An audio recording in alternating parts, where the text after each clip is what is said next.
Últimas imagens de pessoas que desapareceram. Eu gosto desses vídeos leves. Na noite de 27 de maio de 2018, Spencer McFord, de 20 anos de idade, encontrou a amiga Sophia McKenna no estacionamento do campus da Universidade de Connecticut, onde o jovem estudava. Naquela época, Sophia tinha vivido um relacionamento tóxico e abusivo com um rapaz chamado Austin Cordova. Nos meses anteriores, segundo a mãe dela, a situação tinha se tornado ainda pior. Quando Sophia soube que Austin estava se relacionando com outra pessoa enquanto eles ainda namoravam, ela também começou a sair com outros rapazes. Ao descobrir, Austin foi até o apartamento dela, tentou arrombar a porta e ameaçou acabar com a vida da ex-namorada. Depois desse episódio, Sophia passou a conviver mais com Spencer, seu ex-colega de trabalho. Eles chegaram a namorar, mas logo voltaram a ser apenas amigos. Pouco tempo depois, Spencer assumiu um segundo emprego em um barco de pesca fretado, levando turistas para passeios no meio período. Naquela noite de maio, Spencer e Sophia pegaram um barco à vela no campus e partiram para o New London Ledge Lighthouse, um famoso ponto turístico localizado no meio do mar em Connecticut, considerado um dos prédios mais assustadores do estado. Eu não iria nesse lugar aí não. Como diz a mulher lá do vídeo, né? É energia pesada. Por volta da 1 da manhã, Sophia usou o celular do amigo para postar no Snapchat dele um vídeo em que Spencer aparece remando no pequeno barco, enquanto ela filmava e brincava com a distância até o farol. We're out here in the ocean with us. That is the land. Like we still have to get to there. Wait, where? Oh, we're almost there. Pouco depois, por volta das 2, já no farol, Spencer postou uma foto de Sophia diante de uma placa de No Trespassing, ou não ultrapasse. Esses foram os últimos registros dos jovens amigos. No dia seguinte, Austin avisou a mãe de Sophia, Michelle, que não tinha notícias dela, embora tivessem combinado de sair naquele dia. Posteriormente, ele também afirmou que sabia que Sophia estava com Spencer naquela noite, pois tinha permitido que a moça saísse com o rapaz. Michelle então percebeu várias ligações perdidas em seu celular de um número desconhecido entre 2h05 e 2h09 da madrugada. Ao retornar, descobriu que era o telefone de Spencer. Temendo o pior, Michelle registrou o desaparecimento de sua filha. Às 18 horas, a guarda costeira iniciou as buscas e encontrou o carro de Sophia no estacionamento da universidade, com o celular dela dentro dele, explicando o porquê ela havia usado o celular de Spencer. No pier do farol, eles localizaram a camisa de Spencer amarrada a um ponto de ancoragem, um indício de que ele a usou para atracar o barco. A embarcação, no entanto, não estava mais lá. Obrigado. Enquanto Eu vou baixar. Austin e seu pai decidiram iniciar uma busca particular pela área. Coincidentemente, apenas algum tempo depois, foram eles que localizaram o barco da universidade. Tá atualizando já. Segundo eles, a embarcação estava virada e próxima a uma praia a cerca de 20 quilômetros do farol. Nele havia um impressão. Tomei muquim. Ué, tu não já tinha tomado? Eu parei de tomar, mano. Muito doce.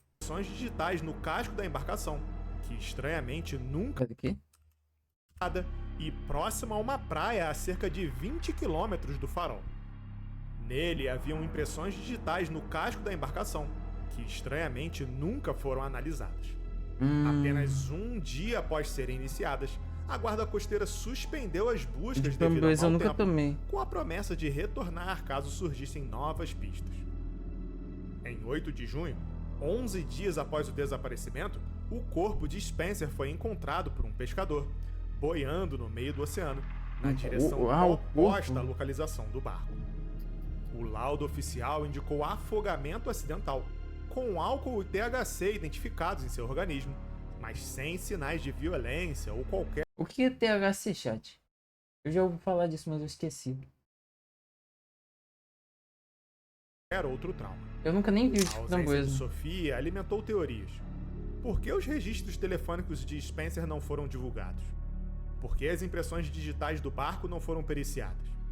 Se foi realmente Sofia quem fez as ligações para a mãe, por que ela não deixou nenhum recado e por que não ligou para a polícia, mesmo claramente precisando de ajuda?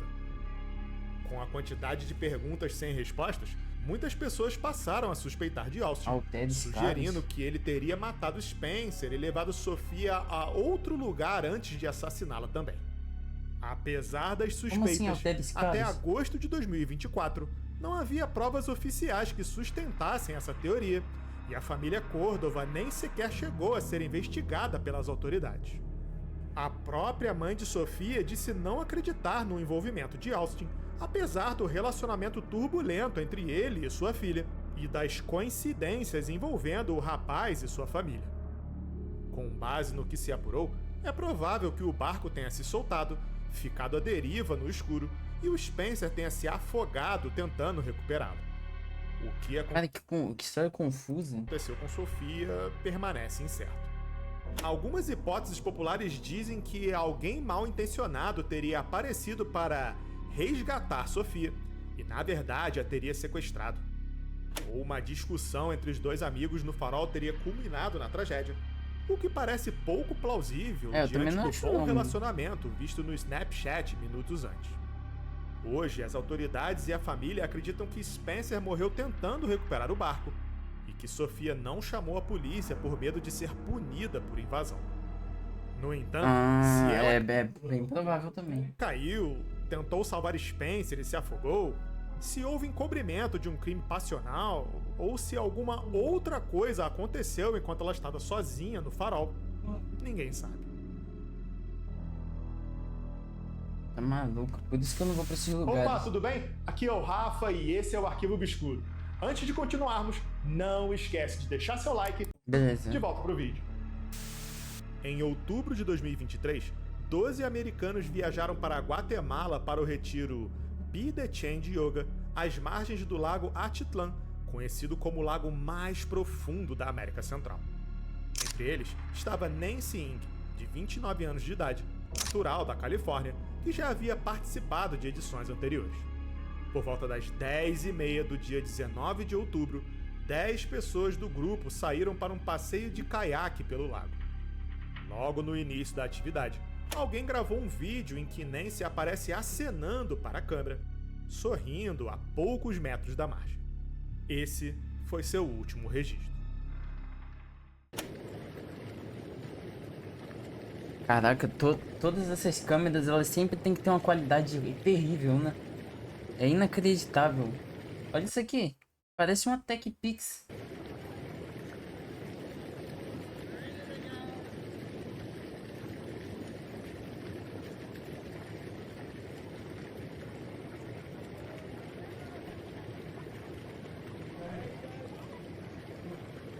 Segundo relatos, após a gravação do vídeo, os caiaques se dispersaram. Nancy, acompanhada de perto É a época, mas isso não é tão antigo. por Christina Blazek, uma participante também da Califórnia, seguiu em direção à parte mais profunda do lago. De acordo com o depoimento dos donos da locadora de caiaques, o grupo retornou alguns minutos depois, muitos deles nervosos e tensos. Nem todo mundo. Mano, as câmeras hoje em dia não é. Nenhuma câmera de um telefone à venda hoje em dia grava nessa qualidade. Distance of about 100 yards, 2 single kayaks. Those two kayakers were Ing and another woman.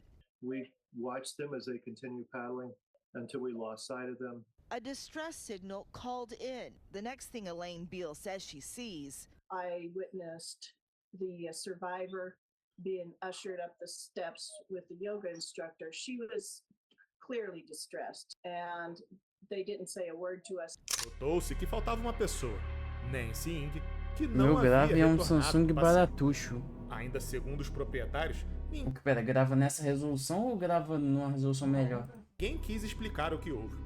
O grupo, apressado, teria saído sem sequer pagar pelo aluguel dos caiaques.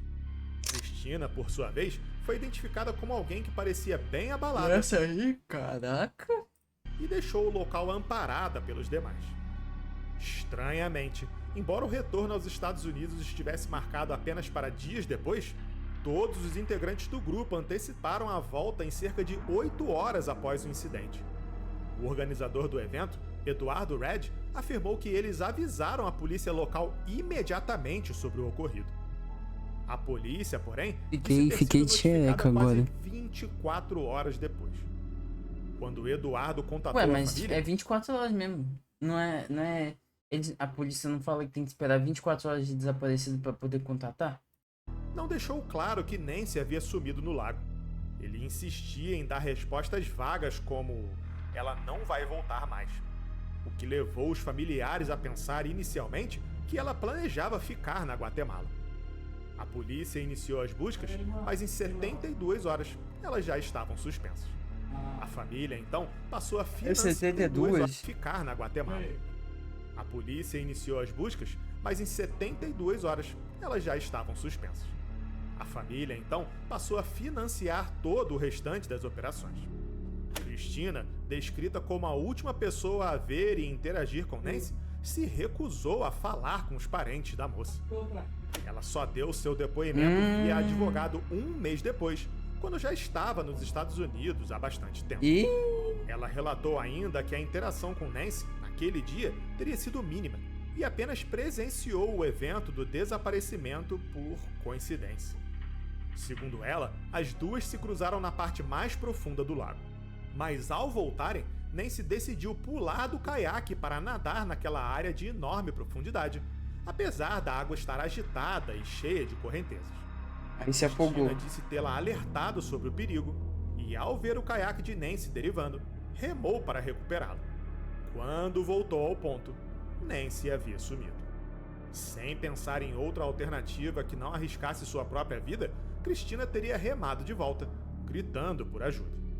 A polícia da Guatemala afirmou que Cristina prestou depoimento e foi até a colaborativa, mas ao investigar, a família não encontrou nenhum registro do depoimento nos arquivos oficiais. Surgiram Então ela então inventou? acusações sobre negligência. Eles questionavam o motivo de Nancy não ter recebido da locadora de caiaques um colete de salva-vidas. Mas a empresa afirmou que disponibilizou o verdade. item, mas que a mulher Não optou usaram. por não usar, razão pela qual aparecia sem colete no vídeo. Diante do silêncio, Pô, mas os outros razão pela qual aparecia sem colete no vídeo. também estão sem colete, não estão, não? Apesar dessa qualidade aí, eu acho que dá pra ver. Diante do silêncio, a família resolveu expor o nome de Cristina publicamente e a acusou de reter informações. Isso gerou uma onda de ameaças de morte e exposição de seus dados pessoais, como telefone e endereço. Com a viralização do caso, surgiram teorias extremas. Algumas das mais assustadoras diziam que Nancy havia sido assassinada por membros do grupo Be The Change Yoga como sacrifício em um tipo de culto. Muita viagem. Ou que teria sido vítima de um crime de ódio por ser asiática. E até suborno à polícia para que o grupo pudesse partir antes. Mas todas essas teorias não têm nenhuma prova. É plausível que Cristina tenha dito a verdade e que o grupo, assustado num país estrangeiro, tenha agido de maneira equivocada e de forma pouco transparente. Testemunhas também fizeram declarações confusas e muito diferentes sobre como os integrantes do grupo reagiram quando perceberam que Nancy havia desaparecido. Se tivessem agido de maneira mais coerente, não seria muito difícil acreditar que Cristina estava dizendo a verdade. Foi a postura deles que resultou na desconfiança. Sem novas pistas e sem a localização do corpo, por hora, o sumiço de Nancy permanece um mistério sem explicação. Não, hein? Em 12 de setembro de 1987, Mas esse aí é Dale realmente meio Kerstetter, difícil de 50 provar alguma coisa, né? anos de idade, iniciou seu plantão noturno por volta das 23 horas como zelador e segurança na fábrica Corning Glass Works, em Bradford, na Pensilvânia. Na época, a fábrica liderava a produção de materiais para vidros, cerâmicas e outros produtos relacionados, principalmente Nossa, eu para acho isso aí muito perigoso, mano. aplicações industriais e científicas. Olha isso. Às 7 horas do dia seguinte, o segurança do turno da manhã, John Lindquist, chegou para substituí-lo. No entanto, ele não conseguiu localizar Dale em lugar nenhum. Na cantina, John encontrou a lancheira do colega ainda intacta. No estacionamento, a caminhonete do funcionário ainda estava lá, com chaves, cigarro, mochila e o coldre onde guardava sua pistola, vazio. A polícia foi comunicada imediatamente e levou cães farejadores que logo apontaram o rastro até o segundo andar, onde ficava a fornalha para vidros e alguns tubos de platina valiosos. A situação era estranha. Dale raramente ia até ali. O gerente, então, decidiu checar as imagens das câmeras de segurança. As imagens originais acabaram se degradando com o tempo, mas foram reconstituídas e demonstram quase que perfeitamente o que teria acontecido naquela noite. Nas imagens, um homem usando máscara é visto circulando pela fábrica, como se estivesse observando o local. Ele tá com um troço na mão? Depois, ele surge no segundo andar, onde estão localizados os tubos de platina e outros dos materiais mais importantes da companhia. Poucos segundos depois, Dale é visto conversando com o invasor, parecendo estar sendo coagido. Ah, tá. Esse aqui é o Dale. Ele é levado para fora. Nesse momento, Meio estranho mesmo. Dale olha diretamente para a câmera de segurança, como se estivesse tentando passar alguma mensagem. Pô, o cara tá com uma balaclava. Em um determinado momento, o homem mascarado é flagrado carregando um saco pesado, utilizando um carrinho manual. Naquela noite, cerca de 250 mil dólares em tubos de platina foram roubados e Dale nunca mais foi visto. Ah, esse aí foi de ralo. Após o misterioso desaparecimento, várias teorias surgiram questionando se Dale era mesmo uma vítima inocente ou um facilitador do assalto. A família Eu acho que ele foi feito de refém e acabou indo de ralo depois, mano. A família da vítima disse ser impossível Dale ter alguma participação no crime. Ele era frequentemente descrito como um homem de família honesto e leal, além de um profissional exemplar que estava apenas no lugar errado, na hora errada. Dito isso, é possível que Dale tenha sido surpreendido pelo invasor, coagido e depois assassinado. Eu acho que foi isso que aconteceu também. O que vocês acham? Se esse foi realmente o caso, é provável que o saco contivesse, além dos materiais roubados, o corpo esquartejado do funcionário. No entanto, outros empregados da fábrica tinham uma visão completamente diferente do que poderia ter acontecido, baseados em sua experiência trabalhando com Dale. Para começar, eles notaram que quem quer que tenha retirado os itens valiosos da fábrica era íntimo do layout. Sabia exatamente onde estavam os materiais e quais ferramentas utilizar para retirar os tubos do tanque onde estavam armazenados. Além disso, segundo eles, o Dale não era exatamente esse exemplo de profissionalismo. A investigação ainda descobriu que Dale devia cerca de 40 mil dólares após sofrer uma despromoção pelo seu fraco desempenho. Nossa, 40k. Essa informação fortaleceu a hipótese de que ele seria, na verdade, um cúmplice. A família rebateu. Havia diversas maneiras legais de se livrar daquela dívida antes de participar de um assalto de alto risco e desaparecer voluntariamente para sempre. Infelizmente, não é possível afirmar, apenas pelas imagens, se ele foi de fato coagido até porque a qualidade aí, né? O olhar de Dale para a câmera também é considerado confuso. A mensagem... É porque, tipo, nem sempre ele vai coagir com uma arma aqui ou algo do tipo, sei lá. A mensagem que ele desejava passar seria um pedido de socorro silencioso. Mas, pô, o cara com essa balaclava aqui sem corpo, sem prisões e sem a platina recuperada. Mas ele o outro parecia estar sorrindo mesmo, o Dale. Até os dias de hoje, ninguém sabe se Dale foi uma vítima, eliminada por testemunhar o crime, ou uma importante peça interna que sumiu após aplicar um golpe. Esse aí não tem como saber mesmo não. Em 20 de abril de 1989, uma mulher chamada Peggy Bauer dirigia em uma estrada rural perto de uma pequena cidade chamada Circle, em Montana. De repente, ela avistou um carro vindo em alta velocidade na contramão, exatamente em sua direção. Felizmente, ela conseguiu desviar a tempo. Carol White, a motorista que vinha logo atrás, não teve a mesma sorte e foi atingida de frente. Atordoada, a Carol saiu do carro e procurou a motorista do outro veículo, responsável pelo acidente. Uma mulher loira com cerca de 35 anos saiu rastejando do carro destruído e ficou parada à margem, calada e com o olhar vago. Minutos depois, Peggy, que tinha acabado de se livrar da batida, deu a volta e retornou para checar os possíveis feridos do acidente. Foi então que ela avistou a mulher pular uma cerca paralela à rodovia e fugir correndo pelos campos. Segundo seu depoimento, conforme passava pela cena do acidente, percebi que essa mulher estava do outro lado da cerca, parada como uma espectadora, como se nem tivesse acontecido com ela. Como assim? Quando a polícia chegou, a motorista já tinha sumido.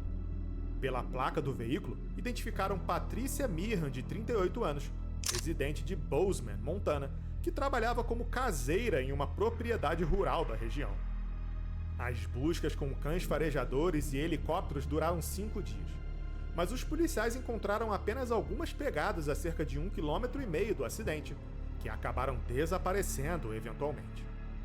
De acordo com o relatório da polícia, Patricia estaria viajando para a casa dos pais, em Pittsburgh, quando o acidente aconteceu. No dia anterior, ela havia conversado com os pais por telefone. Disse que andava muito estressada e que queria voltar a morar com a família. Cara, esses aqui estão muito confusos, hein? O que vocês acharam desse? Por um tempo.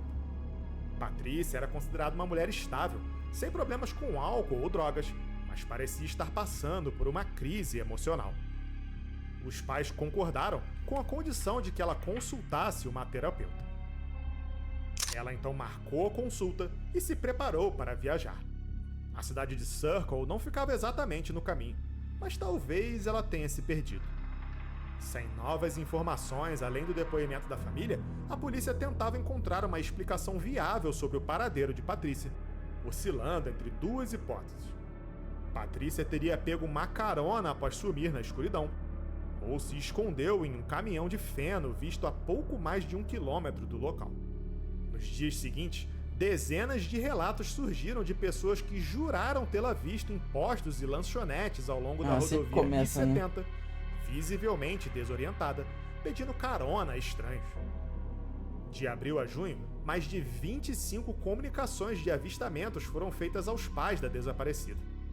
Muitas testemunhas reconheceram a mulher por fotos e vídeos mostrados pela família, mas nenhuma chamou a polícia na hora. Parecia que Patrícia, mesmo parcialmente fora de si, evitava ser localizada. No outono, novos relatos começaram a circular. No mês de setembro, uma motorista disse ter dado carona a Patrícia e oferecido abrigo por uma noite em sua casa, nas redondezas da cidade de Victor, ainda no estado de Montana. No dia seguinte, a anfitriã afirma ter deixado Patrícia em um posto de gasolina próximo, para que ela seguisse viagem até a outra parte do estado, supostamente para visitar amigos em outra região. Quando percebeu que se tratava da mulher desaparecida, ela já tinha ido embora. Isso eu achei muito fique. Os pais de Patrícia encontraram um filme não revelado em uma de suas câmeras. Uma selfie tirado pouco antes do acidente. Nele, ela encara o espelho com a expressão vazia e a câmera em mãos. Provavelmente, aquela era sua última foto em uma época em que selfies não eram um hábito comum. Até hoje, mais de 100 pessoas já reportaram terem visto Patrícia em diferentes estados ao longo dos anos. Mas, estranhamente, a polícia nunca foi capaz de localizá-la. A natureza bizarra do caso levantou diferentes teorias sobre a saúde mental da mulher e o que de fato teria acontecido na noite do acidente. Algumas pessoas acreditam que Patrícia poderia ter sido vítima de um tipo de amnésia pós-trauma. O estresse relatado por ela, aliado a uma possível lesão na cabeça, causada pelo acidente, teriam apagado sua memória, levando-a a vagar sem paradeiro. Talvez. Outras acreditam que ela possa ter atentado contra a própria vida ao desviar até Circle e dirigido na contramão propositalmente, objetivando um choque frontal. Acho mais fácil a primeira. De que Patrícia teria fugido do local do acidente assustada, se embrenhado na mata e morrido afogada em um rio próximo. Pode ser também. apesar dos múltiplos relatos de encontros com ela. Mas eu acho que foi a primeira. Décadas depois, o caso segue como um dos desaparecimentos mais intrigantes da história dos Estados Unidos.